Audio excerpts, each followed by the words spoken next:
The most advanced iPhone backdoor yet. Framework laptops had a data breach. The US government is protecting location data for once, and much, much more. Welcome to Surveillance Report 162, where we are dedicated to keeping you private and secure with the latest news from the past 2 weeks. I am Nathan from The New Oil. And I'm Henry from Techlore. And it's the first podcast of 2024, and Signal still doesn't have usernames. It is a new year, but we still need support. That's a fantastic transition. I'll just keep that in. If you guys are able to support us and interested in doing so, we have a Patreon. You get $5 a month, you get to ask us a question. $10 a month, you get to get the expanded version of the podcast that does not have all this stuff, you know, all this promo stuff, and it has more analysis, more opinions, more banter, all that fun stuff. If you are not a fan of Patreon, totally understand. We have LibrePay. It's a little bit more privacy respecting. No perks on that one though. So if you don't care about the perks, LibrePay might be worth looking into. And last but not least, we still have Monero. So if you're looking for the most anonymous and private way to support us, then Monero would be the way to go. And as always, if you are unable to support financially, we still appreciate you being here. Thanks for watching. Like, share, subscribe, comment, all that fun stuff. Before we jump in this week, Henry has a quick announcement he wanted to share. Henry does have a quick announcement. So Henry's announcement is that we now have a new channel, SR Clips. So get subscribed. We want to try to get 1,000 subs as soon as possible. And I think we already broke 300. So definitely hop on that ASAP. It's pretty much what we're going to do is we're pretty much clipping out specific stories from these episodes. So if you're listening to the whole episode and you love the full episode, fantastic. You can still stay here. Nothing's going to change for you. What we're doing though is, you know, when we read out at the very beginning of every episode, the kind of main stories, we'll probably be picking similar stories to that and posting those as their own videos as a way to reach newer audiences. And more specifically for all of you, it allows you to share specific stories with people. So instead of having to share a 50-minute podcast and then timestamp it and all that, which might be a little intimidating for someone, and also the story you link won't even be the title and thumbnail of the video, you can also link them a direct video that's directly tied to that story. So that's kind of the goal here. And actually we at Techlore are paying for a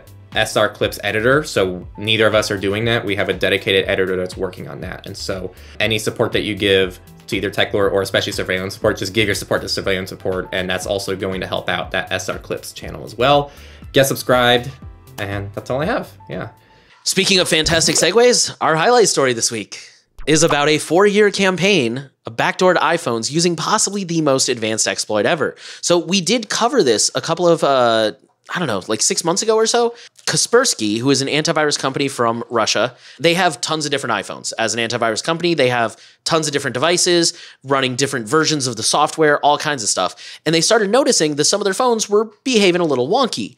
And they dug into it a little deeper and found out that several of their phones had been infected with a malware that they called Triangulation. At the time, they didn't really have a lot of details. They were just like, well, this is really weird. There's this new zero-click malware we've never seen before. We'll investigate and tell you guys more. Well, they have investigated and found more. They found that this attack has been going on for at least 4 years, that has backdoored dozens, if not thousands of iPhones, many of which belongs to employees of Kaspersky. Chief among the discoveries, the unknown attackers were able to achieve an unprecedented level of access by exploiting a vulnerability in an undocumented hardware feature that few, if anyone, outside of Apple and chip suppliers such as ARM Holdings knew of. There are other questions that remain unanswered even after about 12 months of intensive investigation. So this was over a year ago. My bad, I misspoke. Besides how the attackers learned about the hardware feature, the researchers still don't know what precisely is the purpose. It's also unknown if the feature is a native part of the iPhone or enabled by a third-party hardware component such as ARM. A fresh infusion of details disclosed, it says Wednesday, but that was a couple weeks ago, said that Triangulation exploited 4 critical zero-day vulnerabilities. Besides affecting iPhones, these critical 0 days and the secret hardware function resided in Macs, iPods, iPads, Apple TVs, and Apple Watches. What's more, the exploits recovered were intentionally developed to work on those devices as well. Apple has patched those platforms. So just real quick, Apple has patched this for those who are worried. Make sure you update. The most intriguing new detail is the targeting of the heretofore unknown hardware feature, which proved to be pivotal to the Triangulation campaign. A 0 day in the feature allowed the attackers to bypass advanced hardware memory protections designed to safeguard device system integrity, even after an attacker gained the ability to tamper with the memory of the underlying kernel. To put it in other words, on most other platforms, once attackers successfully exploit a kernel vulnerability, they will have full control of the compromised system. On Apple devices equipped with these protections, such attacks are still unable to perform key post-exploitation techniques such as injecting malicious code onto other processes or modifying kernel code or sensitive kernel data. This powerful protection was bypassed by exploiting a vulnerability in the secret function. The protection, which has rarely been defeated in exploits found to date, is also present in M1 and M2 CPUs. Just one more quote here coming from one of the researchers from Kaspersky. They said, "This is no ordinary vulnerability. Due to the closed nature of the iOS ecosystem, the discovery process was both challenging and time-consuming, requiring a comprehensive understanding of both hardware and software architectures. What this discovery teaches us, once again, is that even advanced hardware protections can be rendered ineffective in the face of a sophisticated attacker, particularly when there are hardware features allowing to bypass these protections." And the article does go into very deep technical detail. Maybe not very deep, but a lot more technical detail for those who want to know more about this. So, yes, variety of takeaways here. Number one, the story's probably been out for a while, so I don't know how many people are still freaking out about it, but if you are, this is kind of the same as Pegasus. The vast majority of people probably don't have to worry about this. This is definitely a nation state thing. I don't know who. I've got several guesses. None of them are probably interested in attacking like the random Reddit user or the random Signal user. Like, you're going to have to do a lot more to get on the radar of these people. Number two, this has already been patched. I just want to reiterate that because, again, updates are really important. Make sure you keep your stuff updated. It is really interesting that Apple had this like hidden security feature that most people didn't even know existed, and they were still able to reverse engineer and find their way around it. So I think I'll pass it off to you. I could probably come up with a few more things, but I know you've got some. Yeah, I do want to say there is one thing. To my understanding, someone please correct me if I'm wrong, Apple has formally patched I'm going to call this the hardware/firmware issue. Apple has patched that issue in itself, but even if Apple didn't, lockdown mode would have still prevented this from being executed and actually properly exploited. Those are like two kind of pluses here. Is not only is the root issue caused, but also the entire exploit chain, because you can look at the graph for the exploit chain for this and it's insane to see the 4 0 days. Right, it's crazy. And it's really rare to combine 4 0 days together for one complicated attack. It's kind of insane. I want to say off the top of my head, something like Stuxnet was 2. I think Stuxnet was 4. Oh, is Stuxnet 4 as well? Yeah. All I'll say to this is this is my personal take. From what I can tell, I don't think a lot of people are kind of, not a lot, but I've definitely seen some takes of people who think this is an intentional backdoor that people were trying to put in to attack people. That's not the vibe I get from this. In fact, the researcher specifically does not believe that. The person who reverse engineered this and found this and did the report on this specifically said that they think it's some debugging tool that was left in there and it wasn't done on purpose and that's what was exploited. So that's what we know. I'm more inclined to trust them because they're the person who's smart enough to reverse engineer this, and I don't think I know better than them. So if they think that it's just a debugging tool, that's the person I'm trusting on this. But those are my thoughts. If it came out in a week that this was a super intentional backdoor, that would be very spooky stuff, but I don't think that's the case here. The last thing I'll say is this has been like very thoroughly covered on, like Jonah and I talked about the whole backdoor side of this and that whole discussion on Techlore Talks, if anyone's interested. With that, we'll move into data breaches. So we'll start off with Halara, who is investigating a data breach after an attacker leaked data for 950,000 people. That is a Hong Kong company founded in 2020 and quickly became very popular through the many videos promoting its clothing on TikTok. The data contained 1 million unique, I think this is the attacker just listing out the literal like field IDs from the spreadsheet. 1 million unique address ID, first name, last name, phone numbers, country, home address, zip, province, city, and ISO, whatever that is, ISO. While Bleeping Computer has not been able to confirm if all of the data is accurate, they contacted multiple people listed in the file and have confirmed that they are all Halara customers and that their listed phone numbers, names, and addresses were correct. Framework, which is that modular laptop that people really enjoy, discloses a data breach after an accountant got phished. And so this is a company that was being used for accounting purposes called Keating Consulting Group. This included full names, email addresses, and balance owed. Theft of a Vancouver sexual assault crisis center server containing sensitive data raises privacy concerns. So this was an actual like physical robbery. Somebody broke in and stole the physical server containing sensitive personal information and banking details from the office last month. They don't believe that this was basically targeting the data, which I agree. Why wouldn't they just hack them? Because That'd probably be easier. You know, it's probably just like a break-in and somebody was like, ooh, computer thing, and stole it. The spokesperson said it is possible that your name, email address, telephone numbers, and notes about safety risks or what services you have requested could be released, sold, and shared publicly. Client individual files, case notes, and medical information were not compromised because they are held on an encrypted third-party platform. The stolen server also contained donor, bank account details, and pictures of checks, including names, addresses, and phone numbers, according to a separate email. Law firm that handles data breaches was hit by data breach. So this is the San Francisco-based Orrick, Harrington, and Sutcliffe. But they said last week that hackers stole the personal information and sensitive health data of more than 637,000 data breach victims from a file share on its network during an intrusion in March 2023. Orrick works with companies that are hit by security incidents, including data breaches. And they also said that stolen data includes consumer names, date of births, postal addresses, and email addresses, and government-issued identification numbers, such as SSNs, passports, and driver's license numbers, and tax IDs. The data also includes medical treatment and diagnosis information, insurance claims information, such as the date and cost of services, and healthcare insurance numbers, and provider details. Ulrich said that the breach includes online account credentials and credit or debit card numbers.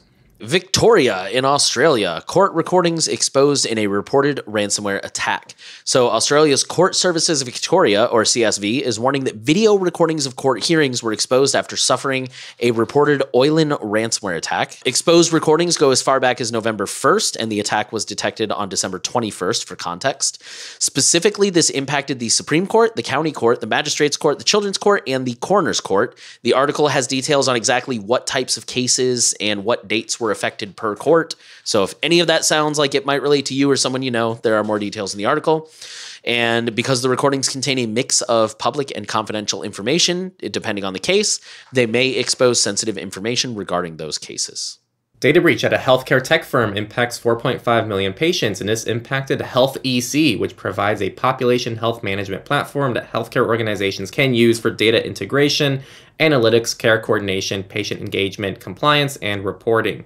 The breach lasted between July 14th and the 23rd of 2023. This was not disclosed until December 22nd. This included names, addresses, date of births, diagnosis, social security numbers, taxpayer IDs, medical record numbers, medical information, pretty much everything actually, including billing and claims, health insurance. Yeah, I mean, this is a whole like paragraph of just everything that was part of this breach actually. So if you think it, they leaked it. Hyundai Motor India fixes bug that exposed customers' personal data. Quoting the article, TechCrunch reviewed a portion of the exposed data that included the registered owner name, mailing address, email address, and phone number of Hyundai Motor India customers who have serviced their vehicles at any of the company's authorized service stations across India. The bug also disclosed vehicle details, including the registration number, color, engine number, and mileage covered. Hyundai Motor India did not answer questions about whether it had the technical means, such as logs, to determine any improper access to customer records, nor would the company say if any bad actors exploited the issue. The bug exposed customers' personal information through web links Hyundai Motor India shared with customers over WhatsApp after receiving their vehicles for servicing at an authorized service station. The web links that redirected customers to repair orders and invoices and PDF files contained the customer's phone number. A malicious actor could expose the information of other customers by changing the phone number in the link. Fidelity National Financial says hackers stole data on 1.3 million customers during a November cyber attack that knocked the company offline for a week. The filing did not say what specific customer data was stolen, but said FNF is, can anyone guess what they're providing to everyone? Credit monitoring and identity theft services to affected customers. I don't see the timeline for how long, so I'm going to guess either 1 or 2 years. With that, we'll move into companies, and we got some pretty disturbing ones this week. We'll start with Meet Link History, Facebook's new way to track the websites you visit. So quoting the article, Facebook recently rolled out a new link history setting that creates a special repository of all the links you click on in the Facebook mobile app. You can opt out if you're proactive, but the company is pushing link history on users, and the data is used for targeted ads. The company pitches link history as a useful tool for consumers with your browsing activity saved in one place, rather than another way to keep tabs on your behavior. With the new settings, you'll, quote, never lose a link again, Facebook says in a pop-up encouraging users to consent to the new tracking method. The company goes on to mention that, quote, when you allow link history, we may use your information to improve your ads across meta technologies. Unquote. The app keeps the toggle switched on in the pop-up, steering users towards accepting link history unless they take the time to look carefully. Facebook promises to delete link history when it's created for you within 90 days if you turn the setting off. According to a Facebook help page, link history isn't available everywhere. The company says it's rolling out globally over time. A Google contractor pays parents $50 to scan their children's faces. This is a Canadian tech conglomerate, TELUS, which says it's working on Google's behalf. It's offering parents $50 to film their children wearing various props, such as hats or sunglasses, as part of the project. Google told 404 Media the collection was part of the company's efforts to verify users' age. Participants can expect to spend 30 to 45 minutes on the task, and the project requires that those being filmed are minors, and specifically between 13 and 17 years old. They will need 2 devices, one to film the video and another in order to be on a call with their team members during the collection process. During the call, the child will also need to show a form of identification, such as a state ID card, passport, or driver's license if available. Google told 404 Media in an email that TELUS was enlisted to find people to participate in the study, but TELUS itself did not receive any of the videos submitted. Google's put strict privacy protections in place, including limiting the amount of time the data will be retained and providing all participants the option to delete their data at any time. All right, so this next one comes from Proton, but it was enlightening. So I wanted to share this one. It says Outlook is Microsoft's new data collection service. So according to Proton, Microsoft is rolling out a new Outlook for Windows, and it appears the company has transformed its email app into a surveillance tool for targeted advertising. So I'm kind of condensing everything that was in the article here. For starters, Microsoft shares your data with 772 third parties. They could also potentially steal your password. And quoting the blog post here, when you sync third-party email accounts from services like Yahoo or Gmail with the new Outlook, you risk granting Microsoft access to the IMAP and SMTP credentials, emails, contacts, and events associated with those accounts. You can't use the new Outlook without syncing all this information with Microsoft Cloud. There is only the option to cancel. It is also configured to send login details, including usernames and passwords, directly to Microsoft servers. Although the transfer is secured with TLS, your IMAP and SMTP username and password are submitted in plain text. XDA, which is a, I guess you could call it a hacker forum, like white hat hacker forum. XDA was able to show their test credentials for a third-party email service provider on Microsoft servers. Microsoft is enabling itself to access your email account at any time without your knowledge, allowing it to scan and analyze your emails and share them with third parties. What kind of data does Microsoft collect? Quote, a deeper dive into Microsoft's privacy policy shows what kind of personal data it may extract. Name and contact data, passwords, demographic data, payment data, subscription and licensing data, search queries, device and usage data, error reports and performance data, voice data, text, inking and typing data, images, location data, content, feedback and ratings, and traffic data. Twilio will ditch its Authy desktop 2FA app in August to go mobile only. So Authy is a 2FA app that's, normally cloud-based, and it's one of the more normie 2FA apps. I'd say a lot of people use Authy. And they have desktop apps for Windows, macOS, and Linux, which will be discontinued in August 2024, with the company recommending users switch to only the mobile apps. Twilio notes that the iOS app will remain available to download on M1, M2 Apple computers, so macOS users on Apple Silicon hardware won't be affected for now, which is kind of just a workaround.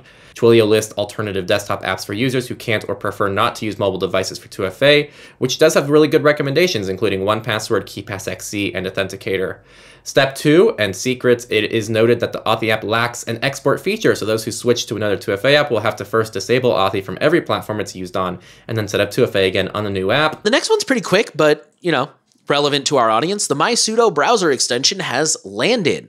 So if you're a MySudo user, which is a voice over IP app for those who don't know, so with the new extension, you can autofill your sudo details directly from your browser into the websites you visit. You can select a specific sudo to use with a specific website on your desktop. Your desktop will stay in sync with the sudos in your mobile device. So if you create a new sudo or modify an existing sudo, it will automatically update over on your desktop. And it is available on Firefox, Chromium, and Safari. LastPass. They now require a 12-character master password for better security, and they are starting to enforce this requirement. Well, they already did enforce this since April 2023 for new accounts or password resets, but older accounts could still use passwords with fewer than 12 characters. But that's going to change because starting this month, they are enforcing a 12-character master password requirement for all accounts. And it will also start checking newer updated master passwords against the database of credentials previously leaked on the dark web to ensure that they don't match already compromised accounts. As part of the same effort to increase account security, LastPass also started a forced multi-factor authentication re-enrollment process in May of 2023,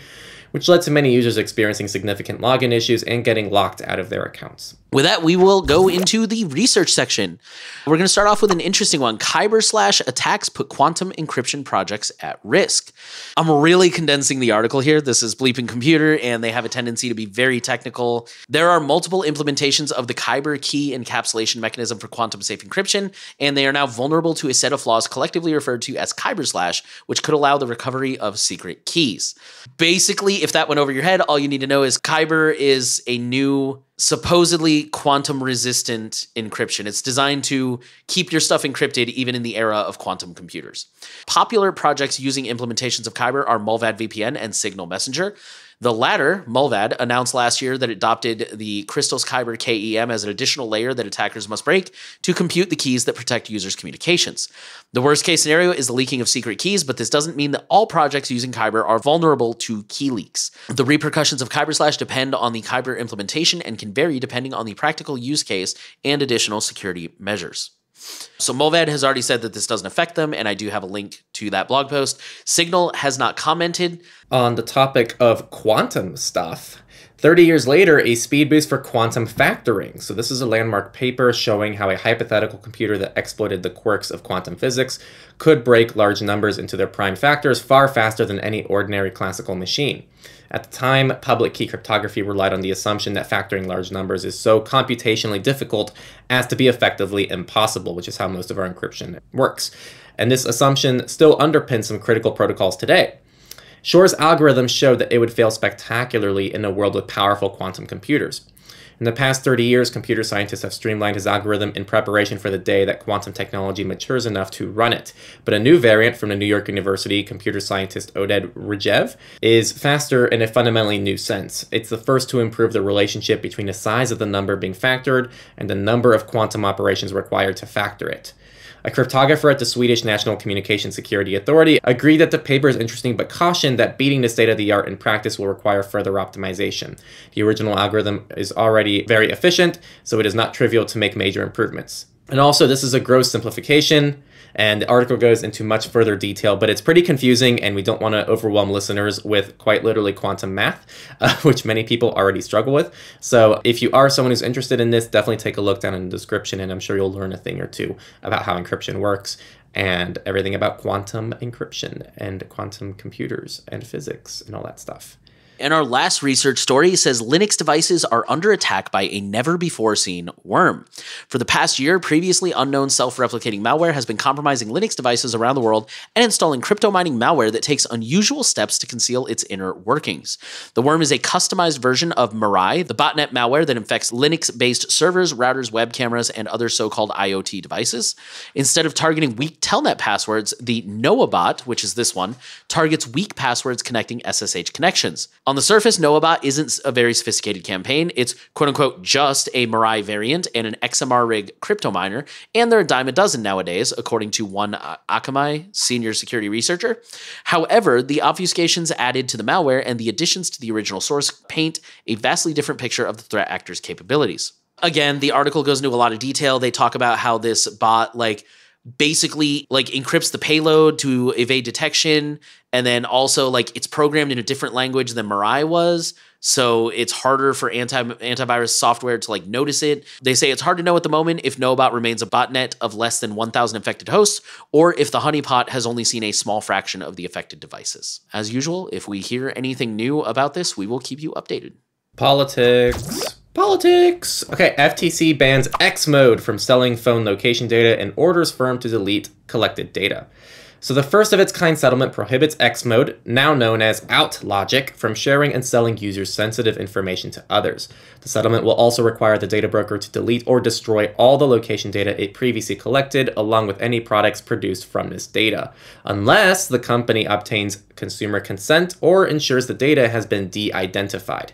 So the FTC alleged that the X mode sold precise location data that could be used to track people's visits to sensitive locations, such as medical and reproductive health clinics, places of religious worship, and domestic abuse shelters. The regulator also alleged that the data broker failed to remove the sensitive locations from the raw location data it sold to third parties and did not implement reasonable or appropriate safeguards against downstream use of the precise location data. X mode also failed to ensure that users of its own apps, Drunk Mode and Walk Against Humanity, were fully informed about how their precise location data would be used, the FTC said. As per the order, Xmode must also implement procedures to ensure that recipients of its location data do not associate the data with locations that provide services to LGBTQIA+ people, provide a simple way for consumers to withdraw their consent for the collection and use of their location data, and establish and implement a comprehensive privacy program that protects the privacy of consumers' personal information. This is just something I wanted to share with y'all because I thought it was kind of cool. EFF unveils its new street-level surveillance hub. The hub has new or updated pages on automated license plate readers, biometric surveillance, body-worn cameras, camera networks, cell site simulators, drones and robots, face recognition, electronic monitoring, gunshot detection, forensic extraction tools, police access to the Internet of Things, predictive policing, community surveillance app, real-time location tracking, social media monitoring, and police databases. It also features links to the latest articles by the EFF Street-Level Surveillance Working Group, consisting of attorneys, police analysts, technologies, and activists with extensive experience in this field. All right, we have a geofence warrant, Typo, which cast a location dragnet spanning 2 miles over San Francisco. Attorneys at the ACLU of Northern California found what they called an alarming error in a geofence warrant application that resulted in a warrant stretching nearly 2 miles across San Francisco. The error, likely caused by a typo, allowed the requesting law enforcement agency to capture information on anyone who entered the stretch of San Francisco, erroneously marked on the search warrant. It's not known which law enforcement agency requested the nearly 2-mile-long geofence warrant, or for how long the warrant was in effect, and the attorneys questioned how many other geofence warrant application mistakes had slipped through and resulted in the return of vastly more data in error. Meta faces another EU privacy challenge over pay-for-privacy consent choice. Meta's bid to keep tracking and profiling users of Facebook and Instagram in Europe, in spite of the bloc's comprehensive data protection laws, is facing a second challenge from privacy rights advocacy group Neub. It's supporting a new complaint which is being filed with the Austrian Data Protection Authority that alleges the company is breaching EU law by framing a choice that makes it far harder for users to withdraw consent to its tracking ads than to agree. Just for those wondering what is the difference between this complaint and the last one that Neub filed, Neub's earlier complaint against Meta's version of consent filed with the Austrian DPA last November focused on how much Meta is charging for users not to be tracked, which it argues is way out of proportion to how much value the company derives per user. This second complaint addresses how easy, or rather not easy, Meta makes it for its users to withdraw their consent to tracking under the arrangement. Amnesty confirms Apple warning, Indian journalists' iPhones infected with Pegasus spyware. So Apple's warnings in late October that Indian journalists and opposition figures may have been targeted by state-sponsored attacks prompted a forceful counterattack from the Prime Minister's government. Officials publicly touted Apple's findings and announced a probe into device security. India has never confirmed nor denied using the Pegasus tool, but nonprofit advocacy group Amnesty International reported Thursday that it found NSO Group's invasive spyware on the iPhones of prominent journalists in India, lending more credibility to Apple's early warnings. The Washington Post separately reported that Apple faced heat from senior officials from Modi's administration, who behind closed doors earlier demanded Apple soften the political impact of the warnings. Senior officials summoned Apple's representatives to insist they provide alternative explanations, even flying in an Apple security expert to meet with ministry leaders, the report adds. The pressure campaign by Indian officials to soften the impact of the warnings disturbed Apple executives in California, but achieved limited results. While Apple India officials initially helped cast doubt on the alerts, issuing a statement that in part said it was possible some notifications may be false alarms, the company issued no follow-up statement, placating authorities after the expert's visit. Google has agreed to settle a Chrome incognito mode class action lawsuit. So Google has indicated that it is ready to settle a class action lawsuit filed in 2020 over its Chrome browser's incognito mode. Arising in the Northern District of California, the lawsuit accused Google of continuing to track, collect, and identify users' browsing data in real time, even when they had opened a new incognito window. Google initially attempted to have the lawsuit dismissed by pointing out that the message displayed when users turn on Chrome's incognito mode. That warning tells users that their activity, quote, might still be visible to websites you visit, unquote. The judge rejected Google's bid for a summary judgment in August, pointing out that Google never revealed to its users that data collection continued even while surfing in incognito. For those of you just joining us who may not be aware, incognito mode isn't. China claims it cracked Apple's AirDrop to find numbers and email addresses. A Chinese state-backed research institute claims to have discovered how to decrypt device logs for Apple's AirDrop feature, allowing the government to identify phone numbers or email addresses of those who shared content. This is using rainbow tables. The research claimed to have been able to dehash the fields to gain access to the sender's information. And China said they have already used this forensics ability to identify multiple suspects involved in a case. To get around censorship in the country, people turned to Apple's AirDrop feature, which doesn't require cell service and uses Bluetooth and a private Wi-Fi network to send images and photos between devices. During the 2019 pro-democracy protests in Hong Kong, protesters frequently used AirDrop to share pamphlets and posters. In 2022, Chinese protesters again turned to AirDrop to spread awareness of protests and anti-Xi messages. There is one little note here that I did want to throw in. I forgot the year, but the only thing that's a little bit concerning about this case that I'm not a fan of is that this issue was actually reported to Apple years ago. 2019. Thank you. So back in 2019, some researchers already reported this issue to Apple, and I believe Apple either rubbed it off as not a big deal or they just didn't deal with it. And now we're starting to see this actually come to light. With that, we'll move into free and open source software. And we have some kind of sad news, potentially sad news, but maybe not. DivestOS is fundraising and is no longer sustainable. So for those who don't know, DivestOS is a how would I describe it? It's an Android custom OS. It's got a heavy focus on security. It's very hardened, but it's also got a very heavy focus on de-Googling. For example, like how Calyx has micro-G to replace Google services, Divest just doesn't have anything. So if you download a service, like I think Proton Mail is one of them, right? That like requires either micro-G or Google Push or something. I could be wrong. But if you download one of those services that like absolutely needs Google Push services to work and doesn't have a fallback like Tutanota and 3Men do, it won't work. You just won't get notifications. Like it'll work, you just won't get notifications. It's a pretty cool project, but it's also pretty hardcore. Unless you're like really de-Googled, it may not be right for everyone. But DivestOS and the divested projects as they currently stand are ultimately unsustainable. This is from the developer. My goal for 2023 was to acquire a grant to continue my work. I was unsuccessful. Today, I am announcing a fundraiser of $12,000 USD by the end of February. It may be a stretch to ask, but I hope you all have found sufficient value in my work to keep these projects going. If it is unsuccessful, I will switch to a full-time job and the divested projects will have to take a back seat. To those who have donated, I truly appreciate your support. I gotta be honest, man, 12 grand for a year, that is not a huge ask in my opinion. That's not a lot. And that's like to cover all his living expenses. I don't know if maybe he has like other support coming in from other stuff, but when I read that, I was like, wait, this is supposed to cover like food and housing and like, that is not a lot of money. He must live in a very inexpensive area. He also makes, for those of you who may not have heard of Divest, but you may have heard of some of these other things, he makes the Mole browser for Android, the Mulch browser for Android, I think. Okay, hold on. I'm on the website right now. DivestOS mobile. Oh, router firmware. Interesting. Software, domain block lists, videos. Wow. I actually did not know all that. He does a lot of stuff.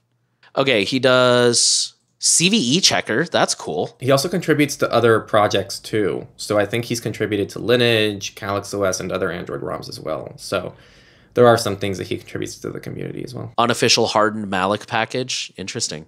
Here's the apps. Hypatia, that's the one I was thinking of. It's a real-time malware scanner. Mulch. I guess there's a couple others, but those are kind of like the big ones that some people might recognize. And for those who are wondering, at the time of recording this, they need 12,000 and they're a little over 4,000 at the time of progress as of January 10th is what their website says. So January 10th, they're over a third of the way there. So yeah, if you have a few bucks and you want to support a cool project, check them out. Literally a few bucks. Like this is probably going to get at least 3,000 or 4,000 views. So a few bucks would send them over. So even if all you can do is like share it around and spread the word, I'm sure he'd appreciate that too.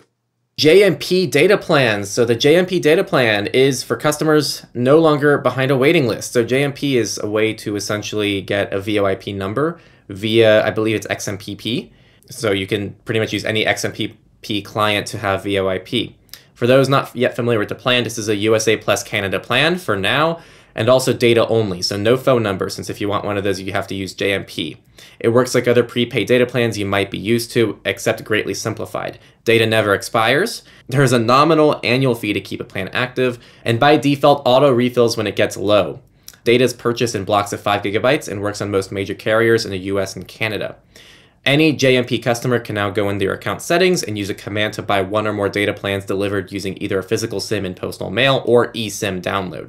People who want a data plan but don't want a JMP number will need to wait a little longer and can still add themselves to the waiting list for now as they work out the billing system changes needed to support this seamlessly. Our next FOSS story comes from Tuda, who says that AES 256 is now securing all your encrypted Tuda emails. With the latest update, all Tuda accounts are now utilizing Argon 2 and AES 256 encryption by default, default. This security improvement is the next step towards full post-quantum encryption. On our road to achieve quantum security, we are now updating our asymmetric cryptography, currently RSA 2048. In a next step, we are focusing on rotating the existing encryption keys and key verification.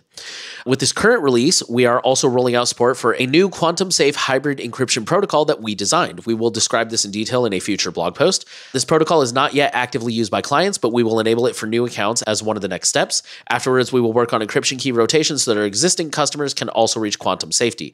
Once rolled out, it will be possible to replace existing AES 128 and keys with the new AES 256 keys. The same will be possible with the asymmetric RSA 2048, which will be replaced with both X25519 and Kyber 1024, turning the protocol into a hybrid, classical, and quantum-safe public key protocol. And then just for those curious who maybe know a little bit about encryption, why did Tutamail use AES 128 before? Back in 2012, when we started developing Tuta, these were considered so secure that there was a debate whether 256 would be necessary at all, given the powerful encryption of 128. Based on this argument, in addition to the fact that performance on mobile devices of 128 was so much better compared to 256, we opted to design our encryption protocol based on 128. Today, as we see the rise of quantum computers, the unambiguous scientific opinion is that only 256 can future-proof your data and protect it against upcoming attacks from quantum computers. However, this does not mean that data protected by 128 is susceptible to any attacks known today, just for those who might be concerned. I apologize if I suddenly sound really stuffy. It is end of day here, it is allergy season, and my allergy meds are wearing off. Simple Login is moving its legal domicile to Switzerland.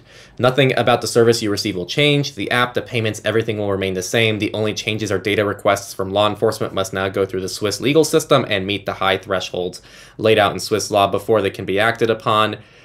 2, by switching to Swiss law, Simple Login will no longer face the potential obligation to implement France's data retention policies. They believe both of these changes will contribute to better privacy protection for the Simple Login community. Misfits! Update your white hat hacking skills with $70 off this training bundle. This is 100% an ad, not from us for the record, but for those who are interested in getting started or learning more in the field, it's just something worth checking out. It's just a white hat certification bundle, and this includes things from different experts, and certifications are another significant focus of the bundle, with detailed courses on CompTIA's Pen Test Plus and Cybersecurity Analyst CISA Plus credentials, and it includes some people like Nathan House and expert trainer Joe Paris. We have zero affiliation with this whatsoever, so absolutely just kind of like signal boosting this for people who are interested in this. You put this in here, so I don't know if you have any other thoughts. Yeah, my bad. I didn't even think about that. This came across my feed. I think it was from Bleeping Computer. I think with the discount, it's like $40 or something. I don't know. I just wanted to share it. Yeah, we're not affiliated with this, but I just saw this and I was like, well, I'm interested in this. Other people might be interested in this too. And as a bonus, it helps with certifications if any of you guys are like trying to get a cert and like, you know, start a career or improve your career or whatever. Next story is about a game mod on Steam that was breached to push password stealing malware. This was Downfall, which is a fan expansion of the popular Slay the Spire indie strategy game. And it was breached on Christmas Day to push Epsilon information stealing malware using the Steam update system. The compromised package is the pre-packaged standalone modified version of the original game and not a mod installed via Steam Workshop. The developer goes into detail about like how they were compromised and everything for those who are curious. Once installed on a compromised computer, the malware will collect cookies and save passwords and credit cards from web browsers like Chrome, Yandex, Edge, Firefox, Brave, and Vivaldi, as well as Steam and Discord info. It will also look for documents containing password in the file names and for more credentials, including the local Windows login and Telegram. Another signal boost, Gentle January, the least intimidating privacy tips from The Markup. And it's pretty much talking about they wanted to kick off 2024 together with something calming, practical, and dare they think fun. They've collected more than a dozen tips from their Crackerjack team on how to better shield yourself from privacy and security threats in 2024. And they're calling it Gentle January. So kind of a fun thing there. And they're also interested in hearing advice. So they know that readers are especially privacy conscious and have plenty of their own tips to share. So if you have a minute, they'd love to hear the answer to the question, which is what is one practical piece of advice on how to maintain your privacy that you actually do yourself? And you can send an answer and publish it that they can publish along with how you'd like to be identified to tips@themarkup.org. And that's all we got this week. Kind of a big catch up. Thank you guys for sticking with us. We had pretty hardcore, most advanced iPhone backdoor yet. Thankfully, it sounds like most of us listening are probably not affected by that, but it's still really fascinating. And it's always good to know what's going on, how these things work. Framework laptops had a data breach. If you already bought one, you're probably safe. But again, it was somebody was tricked, unfortunately. Like sometimes the simple stuff works pretty well. And the US government is cracking down on location data. Good stuff. We hope to see more of that and much, much more. As with all of our stories, if we hear anything, we will try to keep you guys updated. A reminder that if you want to support this podcast and keep us going, we have Patreon. $10 a month or more, you get to get the version of this podcast that doesn't have ads, doesn't have this sponsor segment, has more of our analysis, our banter, our jokes. For $5 a month, then you get to ask us a question for our Q&A, which will come out a little bit later this week. We had some pretty good ones this week, as we usually do. If you are not a fan of Patreon and or you don't care about the perks, we have LibrePay, which is just another recurring way to contribute without having to deal with Patreon. And last but not least, we of course have Monero, which is the most anonymous and private way to support us. We don't see anything about you. We do see the contributions. We thank you all very much for those who have contributed. So thank you guys for listening. The final thing we want to ask you, as always, share the podcast around. Make sure you're subscribed. Give us a rating if you can. We're trying to reach as many people as possible, and you can help us do that. And we will be back next week with more privacy and security news.